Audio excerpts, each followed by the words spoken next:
Hey, hi, this is Shabona Karmakar, a freelance commercial photographer based out of Mumbai, Bombay, India. And this very series, Indian Matchmaking, is sizzling at this present point of time with a lot of blogs, tweets, and a lot of media covering what exactly happened to those people who participated in this very real life venture, a reality show where a very famous matchmaker ended up actually not making anybody match with anybody else, technically. But as a freelancer, how this series really affects me. It doesn't affect me professionally, very honest, but freelancing is not a 9 to 5 job. It's a 24/7 dedication. It's a part of your lifestyle. It's who you are actually. You are really selling yourself, you're really selling your services, you're really selling a lot of things which is a part of you. And being a human being, getting married, or making somebody a part of my life is also one of those stepping stones. And to clarify, and before jumping on this very thing, that what this Indian matchmaking series has forced me to talk about and share about, my parents have been forcing me to get hitched, to get married from past 2-3 years. I think I'm 30 at this present point of time. I'm single. I've dated a lot of guys, and trust me, everybody has rejected me. Yes, indeed, every single guy has rejected me. Let's come back to this very series of Netflix, Indian Matchmaking. The entire concept is around a very famous Mumbai matchmaker, Mrs. Taparia, is basically very busy between India and US, specifically looking for partners and very suitable partners, being packed up in this very conservative tag of hot and sexy chick who's supposed to be flexible and rich and handsome guy who supposedly should be good in bed.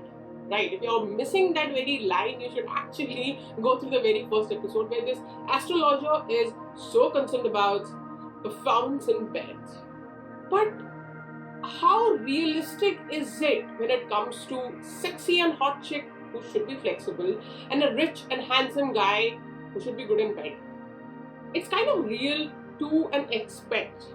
I have been dating a lot of guys for past many years. I think since the age of 26, I felt like to date someone, felt like to know someone, felt like to make somebody a part of me.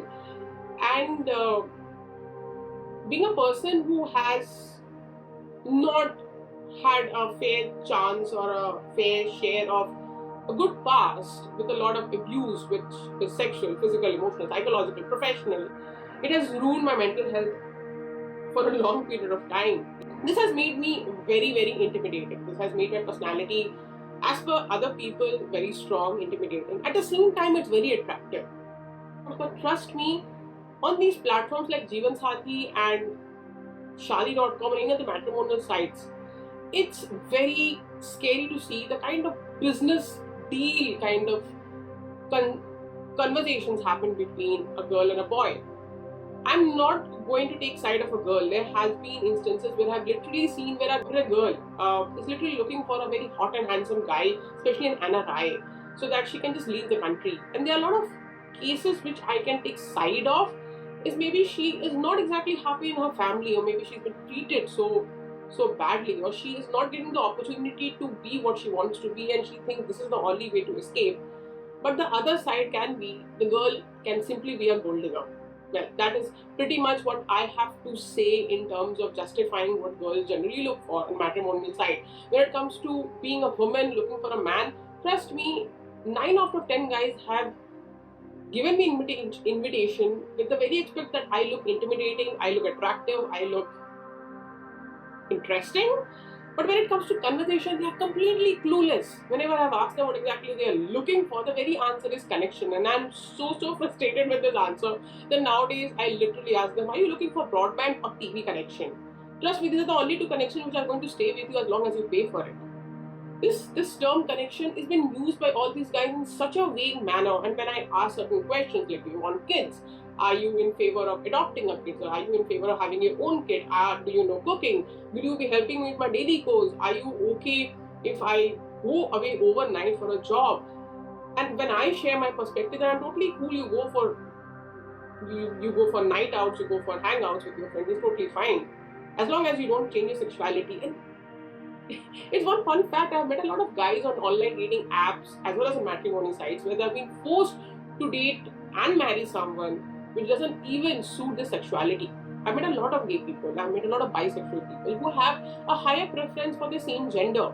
And yes, they have been forced by their family to get into this social conservative norm of being with the opposite sex, because that's what been acceptable by the society, and it's devastating in long run, which parents are not aware of. I am not completely satisfied with this arrangement where our parents are asking me questions. There have been interrogation by a father where he's very inquisitive about how much I earn, what exactly my values are, if I am having an experience with handicapped people. Like, dude, are you looking for a nurse? Um, am I a vegetarian? I'm a non-vegetarian. What all I can cook in non-vegetarian? Do I need to eat? They are least passionate about the fact who I am as a person. They're least passionate about if I'm passionate about my work. Like, does I really add value to somebody's person? Uh, Having a friend, a best friend whom I met on Tinder, and literally with no sexual interaction between us, we have an amazing relationship where we always support each other, and it has taught me so much. Relationship is not about digging into somebody else's pocket or just putting yourself into it for sexual gratification. It's much more than that. It's supporting each other to build each other the best version of themselves. And if that's not your agenda, it's totally fine. I think everybody has right to be stand for whatever they want to be in the daily life. There was this funny incident where I asked a guy what kind of lifestyle, what kind of daily life you want to have post getting married, and his answer was as simple as, I have maids to take care of food, I have maids to take care of the household activities. So technically the girl doesn't have to do anything. It's up to her choice if she wants to work or she doesn't want to work. Because at the end, I want to be something like, I really wanted to be a magistrate at the end of certain year, and all I wanted to do post work is get into this passionate sexual desire with my partner. Now, out of mockery, I was like, why didn't you get an escort for yourself? Because his additional preference of woman to be experienced in bed is going to get fulfilled by this woman because she's professional about it. And by shock and by all means of mockery, he actually took it very seriously. You have to literally take him as a nice person. I have hundreds of stories, and this video is going to go long and long and long. As a freelancer, it's very tough to find a partner, because as a woman, as a freelancer, as a woman freelancer, it's very tough for a lot of people to understand that we are passionate about something and we just need emotional support. And at times, yes, we also need financial support. We need investment in terms of equipment, in terms of courses, in terms of livelihood, in terms of a lot of things to gain experience and expand our enlightenment about a lot of factors which can help us to be a better photographer, which can help us to be a better cinematographer, filmmaker, chef, designer, interior stylist, interior designer, contractor, whatever you want to be. It takes a lot of effort. It's a slow process. It's not as simple as gaining a degree from IIM or IIT and you're going to get the best job in the market. It's actually tough. The society is not as cruel as it is being shown in Indian matchmaking. But all I wanted to say, it's not even easy.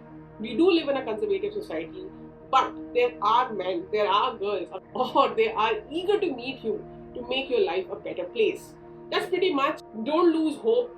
Be a freelancer, be passionate about it, because freelancing at the end gives you back whatever you have invested into it. It may take a lot more than you have in your pocket to invest initially, but it gives you a lot more than you have ever expected and asked for. Thank you so much for hearing me out, and I'll see you in the next video.